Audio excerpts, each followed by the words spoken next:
Bienvenidos a La mente y sus cicatrices. Soy Pablo de Lorenzo, psicólogo experto en trauma y acoso. Hoy tenemos con nosotros a Gorka Saitua, educador familiar y divulgador, que últimamente está generando un contenido muy interesante, tanto en Instagram como en un libro que ha publicado recientemente, que estará en la descripción del episodio para poder acceder a él. Y vamos a hablar de la teoría polivagal, aparte de otros modelos teóricos con los que Gorka, como educador, se ha formado, además con una comprensión brillante, por no decir excepcional, ya que transmite todo lo que ha aprendido de una manera muy agradable y muy accesible. Así que vamos directamente con este episodio. Espero que disfrutéis. Ya estamos con Gorka Saitua, educador familiar. Muy buenas, Gorka, ¿qué tal estás? Hola Pablo, encantado de estar aquí en tu podcast. Que mira, no lo conocía a raíz de que me contactaras por teléfono y lo he estado curioseando estos días y la verdad es que me parece una verdadera maravilla. Me parece una maravilla las personas que traes aquí y cómo han hablado de diferentes temas. Así que gracias por dármelo a conocer y sobre todo gracias por invitarme. Wow, muchas gracias a ti por venir. Cuéntanos un poco quién eres, quién es Gorka Saitua y cómo llega a trabajar con la teoría polivagal. Cuéntanos un poco de tu trayectoria. Mira, a mí me cuesta bastante hablar en estos términos sobre mí mismo, ¿no? Porque no creo que yo tenga nada especial como profesional. Yo soy un educador familiar que está en la pirámide de mando, en lo más bajo. Y sí que es verdad que, bueno, me he hecho un poquito conocido a través del trabajo de divulgación que hago a través del blog de educacionfamiliar.com. Trabajo para los servicios sociales y a partir de ese trabajo de divulgación también he empezado a hacer otro tipo de trabajos, como atender a familias fuera del sistema de protección, también temas de formación y supervisión de equipos. Pero no creo que tenga nada especial respecto a otros compañeras y compañeros que trabajan en la misma profesión. Lo que pasa es que me he hecho visible pues porque tengo una forma de hablar un tanto bestia y creo que a la gente le gusta un poco esa forma de divulgar, ¿no? Nada más.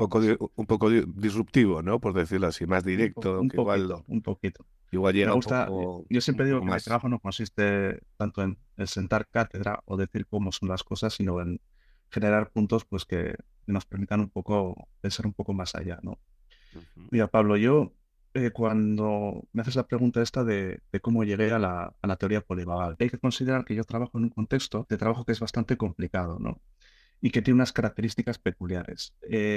Para que te hagas una idea, muchas de las personas con las que yo trabajo no quieren la intervención de un educador familiar, pues porque muchas veces consideran que somos un riesgo para las propias familias. Date cuenta que trabajo en el contexto de los servicios sociales especializados, es decir, en la Diputación, y siempre existe un poco por ahí la amenaza de poder perder la tutela de sus hijos, ¿no? Sus hijas. Trabajo además con gente que en muchas ocasiones está sufriendo demasiado, cuando digo demasiado es demasiado, y que ese sufrimiento a veces les impide, el propio sufrimiento les impide confiar en que puedan encontrar un lugar seguro o incluso una relación segura y mucho menos con un profesional como yo, ¿no?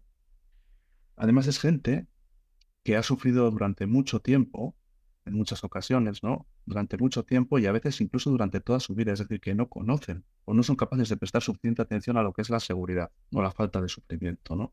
Soy un profesional también en el que la gente, como te he dicho, no confía en muchas ocasiones, o al menos en un primer momento. Y además les resulta amenazantes y además pertenezco a un contexto, que es el del sistema de protección especializado, que yo creo y considero, y esto no me lo quiero callar tampoco, que es muchas veces violento con las familias con las que trabajamos.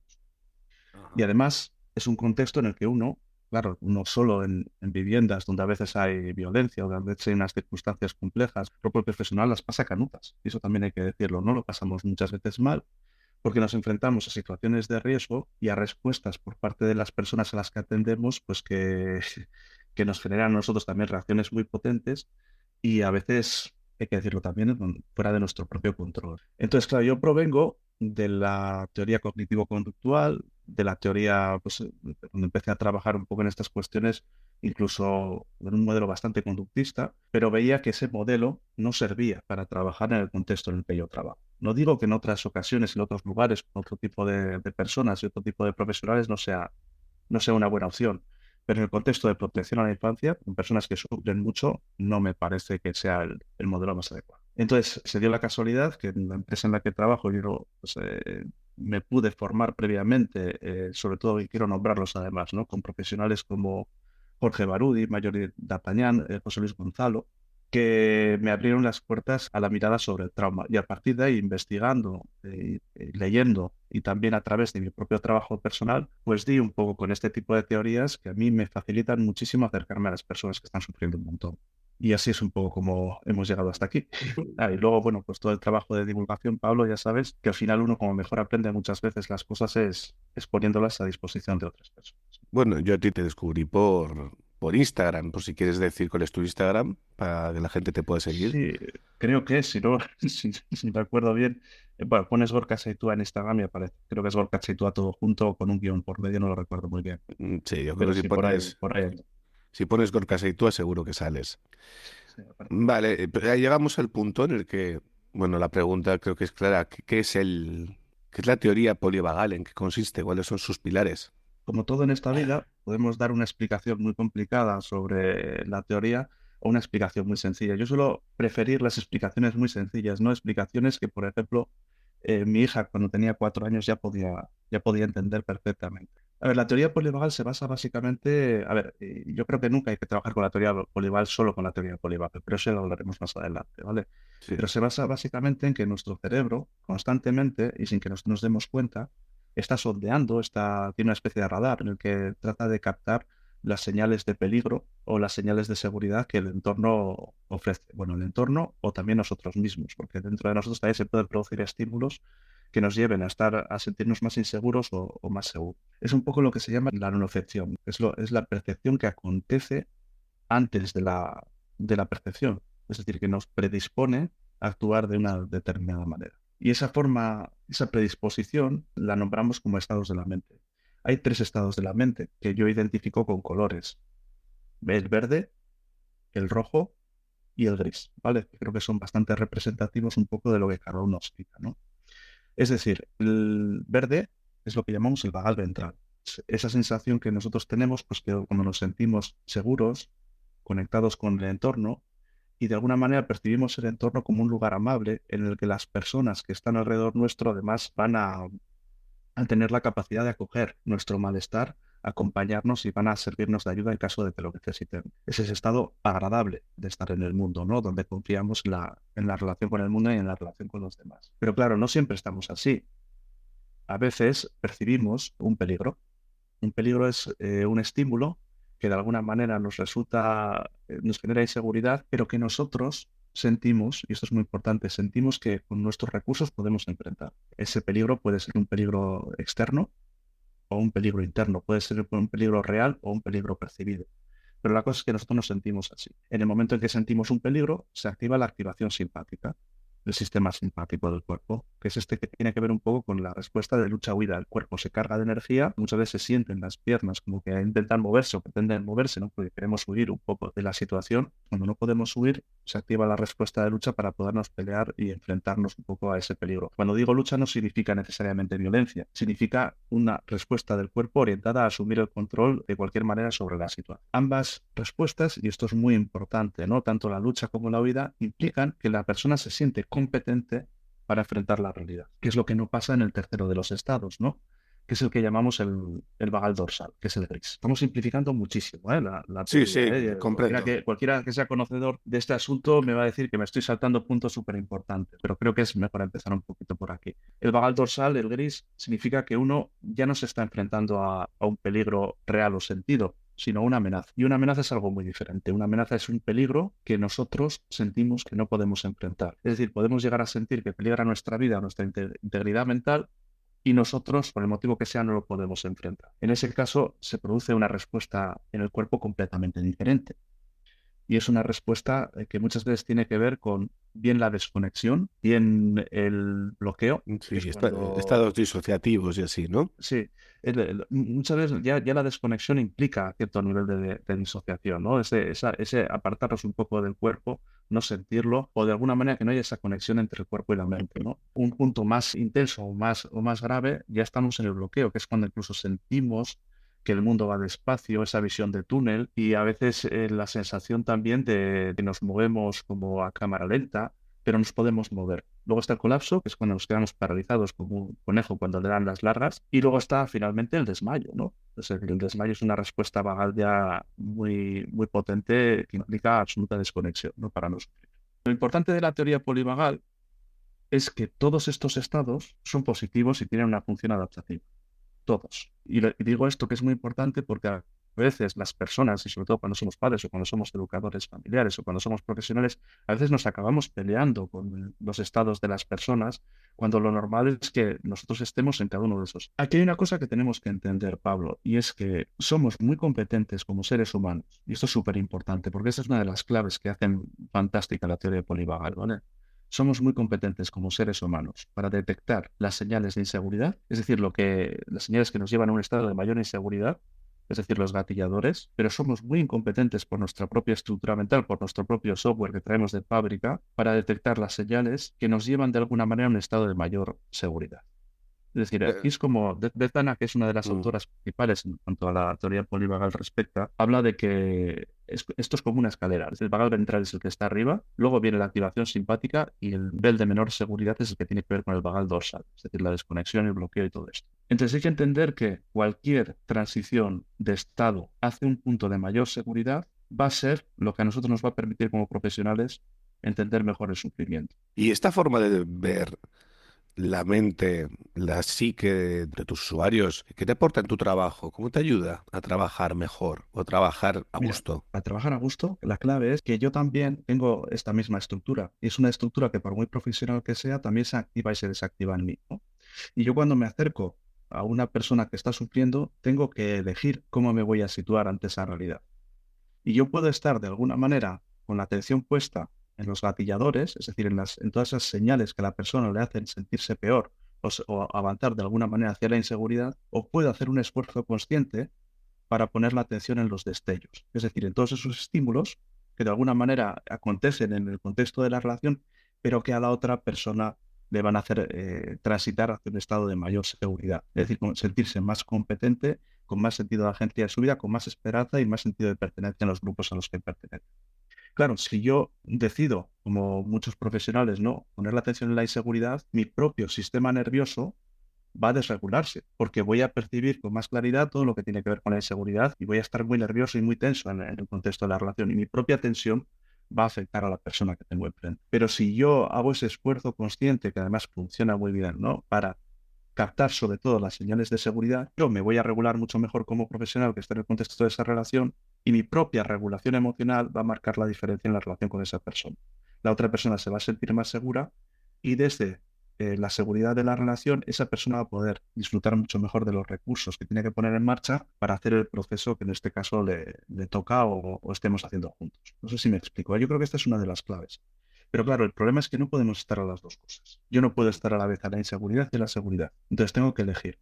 Y claro, y esta elección tiene muchas implicaciones, no solo a nivel filosófico o a nivel técnico, sino también a nivel de relación con las instituciones con las que trabajamos o las empresas con las que trabajamos, que a veces quieren imponer un determinado modelo que yo creo que ya es un poco arcaico y que no funciona muy bien, ¿no? Para atender a esta realidad. Muy, muy interesante. La verdad que seguro que ayuda a trabajar con más fluidez y con más atención a cómo se siente la persona. Entiendo que este enfoque es integrador, como ahora, bueno, creo que es un buen hacer, integrar lo mejor de cada teoría, pues como quien intenta integrar cognitivo-conductual, con enfoque en el trauma y todo, pero bueno, por preguntarte en base a tus palabras, ¿con qué otras teorías casa muy bien o puede casar la teoría polivagal? Bueno, pues yo te puedo decir con aquellas teorías con las que me casa a mí, ¿no? A mí, por ejemplo, me parece muy importante unir la teoría polivagal con todo lo que nos dice la teoría sistémica, es decir, yo soy de formación base sistémica, ¿no?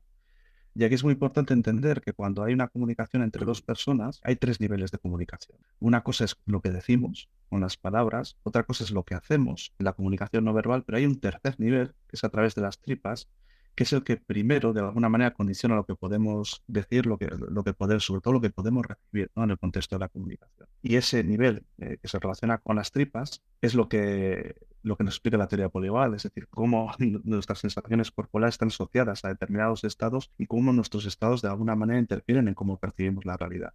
A mí lo que me parece muy, muy interesante de cara a entender cómo casa la teoría polivagal con la teoría sistémica es entender que el sufrimiento siempre acontece en una dinámica circular. Es decir, lo que yo siento te influye a ti y sobre todo a nivel de las tripas te influye a ti, lo que a ti te influye me influye a mí y nos podemos quedar atascados en un círculo vicioso en el contexto de esta relación en el que estamos nosotros o en el que están otras personas que perpetúe el sufrimiento.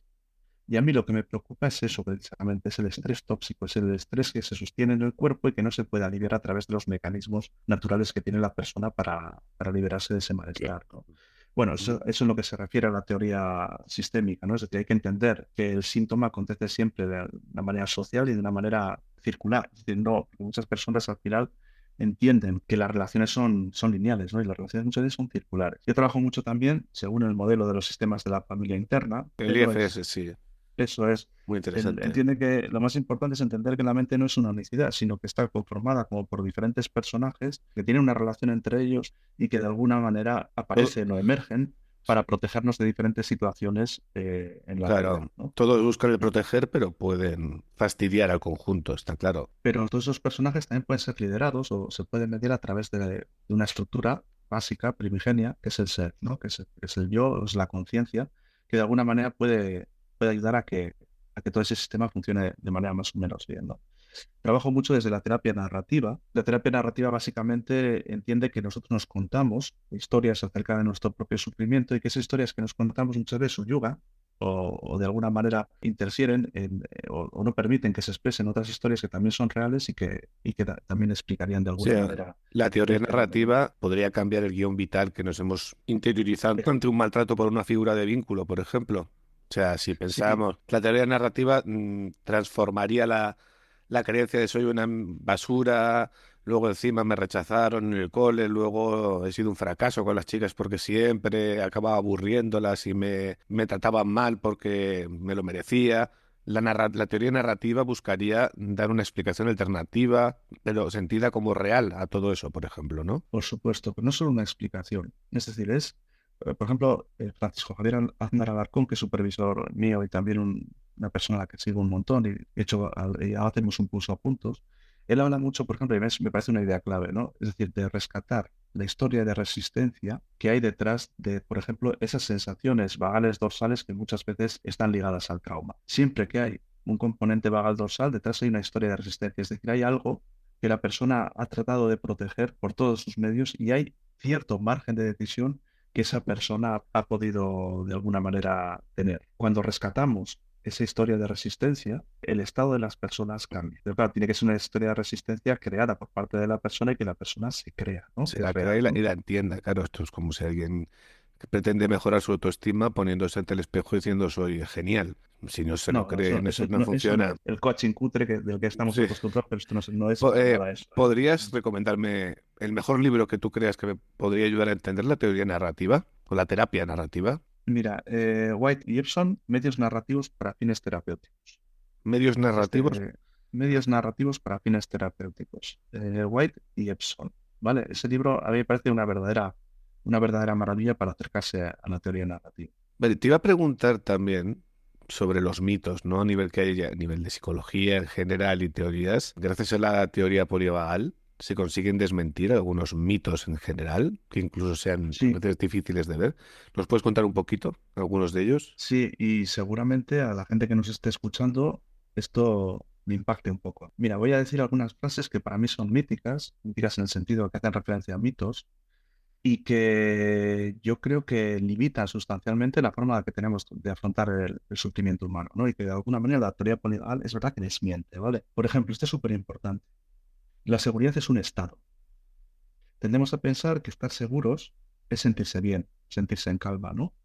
Y lo que la teoría polivagal nos dice es que la seguridad no es un estado, es disponer de la capacidad de nuestro sistema nervioso para pendular de manera más o menos flexible. Es decir, la pendulación, la flexibilidad es lo que la teoría polivagal nos dice que está más relacionado con la seguridad. Es decir, yo no me voy a pelear porque la persona que tengo enfrente de alguna manera se vaya a la calma, ni muchísimo menos. Lo que voy a hacer es proporcionar un contexto suficientemente enriquecido como para poner en valor esas transiciones de estado y que las pueda disfrutar. Es decir, que se pueda mover dentro de su sistema nervioso. Aquí vemos, por ejemplo, que cuando trabajamos con familias, las familias que más sufren son familias que se han quedado atascadas, todos los miembros prácticamente en un determinado estado del sistema nervioso o perdura un determinado estado del sistema nervioso, pero cuando se empiezan a producir movimientos en esos estados y empiezan a sentir que se puede estar en la seguridad, pero también en el peligro, pero también en la amenaza, y nos movemos por ahí, es cuando realmente acontece la salud de los sistemas, tanto intrapsíquicos como familiares. Otro mito, y este es muy importante, es que lo importante es lo que nos hace sentir inseguros o sufrir. No, eso es lo que nuestro cerebro nos dice y nos repite, ¿no? Porque tiene esa predisposición de alguna manera a prestar atención sobre todo a la inseguridad. Pero lo importante son las transiciones de estado que nos llevan a un estado de mayor seguridad. Y ahí es donde acontecen, como hemos ido hablando, ¿no? Pequeñas narrativas, pequeñas historias que de alguna manera las personas nos podemos contar para poner en valor. Y cuanto más nos contemos la historia relacionada con la seguridad, más capacidad vamos a tener para disfrutar de esa seguridad en el contexto de la relación. Otro mito muy interesante, Pablo, es ese, y además hoy en día con el contexto neoliberal en el que estamos, nos lo meten hasta en la sopa. En función de lo que pienses, actuarás. Hoy en día lo que se sabe es que de alguna manera hay dos vías de regulación, ¿no? Es decir, el cerebro sí que es verdad que tiene cierto impacto en cómo está nuestro cuerpo, ¿no? Pero sobre todo es el cuerpo el que tiene mucho más impacto en cómo está el cerebro. Entonces esto es curioso, ¿no? Porque rompe de alguna manera con toda esta ideología estoica que nos están metiendo a través del sistema neoliberal, en el que uno tiene que de alguna manera ser como el jinete que gobierna un caballo salvaje, ¿no? Bueno, al caballo salvaje igual a veces lo que hay que dejar es que fluya a su manera para que las cosas vayan medianamente bien. Otro mito ya lo hemos comentado antes, ¿no? Es decir, la comunicación se produce a través de las palabras y a través de los gestos. Pero es que si el cuerpo, lo que comunica el cuerpo no acompaña, ahí se va a producir una distorsión que va a generar muchísimo malestar. Y muchos de los síntomas que tiene la infancia o presenta la infancia o la adolescencia tienen que ver precisamente con esto, con que están ocurriendo cosas que a nivel de la simbología y a nivel de las palabras no se pueden narrar. Entonces, el síntoma muchas veces es una forma de comunicar que acontece cuando las palabras no son posibles y cuando no hay simbología que de alguna manera pueda gobernar esa realidad. Otro de los mitos, Pablo, que me parece a mí muy importante, y este es de importancia capital, es que el síntoma es algo que padece la persona que presenta el síntoma, como si fuera algo que está dentro de él o que acontece a nivel individual. Cuando entendemos la teoría polivagal y entendemos que al final la principal fuente de inseguridad o de seguridad son las otras personas, entendemos también que en el síntoma, en la secuencia relacional que sostiene el síntoma, nunca está solo la persona que lo padece, sino que siempre están las personas que están alrededor e incluso, esto me parece súper importante, e incluso las figuras profesionales que intervenimos con esas personas. A mí una de las cosas que me encanta de los cursos que doy es cuando nosotros, como profesionales, nos incluimos en la secuencia relacional que sostiene el síntoma y desde ahí entendemos que nuestra propia reacción visceral, sea cual sea, está de alguna manera sosteniendo esa realidad. Porque claro, nosotros muchas veces como profesionales que estamos en el contexto de la relación, somos quienes al estar fuera podemos sentir mayor flexibilidad o mayor seguridad para actuar de manera diferente. Pero de actuar de manera diferente a nivel visceral, ¿eh? No a nivel conductual, ni a nivel verbal, a nivel visceral. Entonces, cuando cambia nuestra actitud corporal, cuando cambia nuestro estado mental, cambia la realidad de las personas con las que trabajamos. ¿Nos puedes decir un mito más antes de cerrar este chulo episodio de hoy? Pues mira, yo uno de los mitos, y esto le vamos a dar en la línea de flotación a muchos profesionales, es que el profesional tiene que ser de alguna manera un experto, que claro, el profesional ha estudiado mucho, ¿no? Entonces tiene que ser un experto que conoce el problema y conoce su solución. Esto es algo que contra lo que yo me peleo un montón, ¿no? Es decir, hay dos modelos de enfrentar de alguna manera la realidad de las personas que sufren, ¿no? Está el modelo del experto, que se supone que es el que conoce el problema y que tiene la solución, y hay otro modelo que es el que a mí me gusta, que es el del educador incompetente. Bueno, educador o profesional. O sea, pues el profesional incompetente es el que entiende que el problema que enfrenta esa familia es un problema que tiene unas características especiales. Y esas características especiales son que acontecen en el contexto de la complejidad, es decir, es multifactorial y sobre todo que ese problema nadie nunca jamás lo ha resuelto antes. El problema de esa familia, el problema del sufrimiento de esa persona, nadie nunca jamás lo ha resuelto antes. Es mucho más cómodo acercarse a las familias desde un modelo de experto y prometerles que tú vas a ser capaz de resolver o de darles las herramientas para que puedan resolver los problemas. Pero es mucho más eficiente acercarnos al problema con esa curiosidad honesta que de alguna manera nos permite entender la complejidad y ofrecer soluciones creativas. Soluciones creativas, que esto es lo más importante, que no estén relacionadas con la respuesta que el profesional daría o la que se supone que está bien, sino con las respuestas que ya las propias personas y las propias familias son capaces de dar a esa realidad teniendo en cuenta los recursos de los que disponen y sobre todo su propio estado mental, ¿no? Porque cada estado nos habilita el acceso a diferentes modelos de recursos, ¿no? Esto es muy importante, confiar en que las personas, las familias tienen recursos y que de alguna manera, a través de esas transiciones de estado hacia la seguridad, van a poder disfrutar de ellos más. Muy interesante, es una visión bastante original. Pues Gorka Saitua, hoy nos quedamos sin tiempo para continuar la extensa entrevista que teníamos pensada, pero nos volveremos a ver pronto para grabar una segunda parte o una parte complementaria a esta entrevista, si te parece. Sí, claro que sí. Estaría genial volver a encontrarme contigo y dar algunas pinceladas más sobre cómo va Sí, toda esta sí, historia, pues ¿no? creo que todavía quedan temas muy interesantes. Espero que esto me haya servido para que los oyentes se hagan una pequeña idea de esa teoría tan interesante que es la teoría polivagal. Y bueno, darte las gracias, Gorka, por este primer acercamiento. Muchísimas gracias por confiar en mí y por confiar en mi trabajo y por invitarme a este espacio, pues que me hace sentir muy orgulloso de estar aquí, ¿vale? Vale, muchas gracias. Hasta pronto. Hasta pronto, Pablo. Muchas gracias. Y hasta aquí llega el episodio de hoy. Recordaros que tenéis el correo electrónico lamenteysuscicatrices@gmail.com para cualquier duda o consulta. Muchas gracias por estar ahí, por escuchar y nos vemos en el próximo episodio.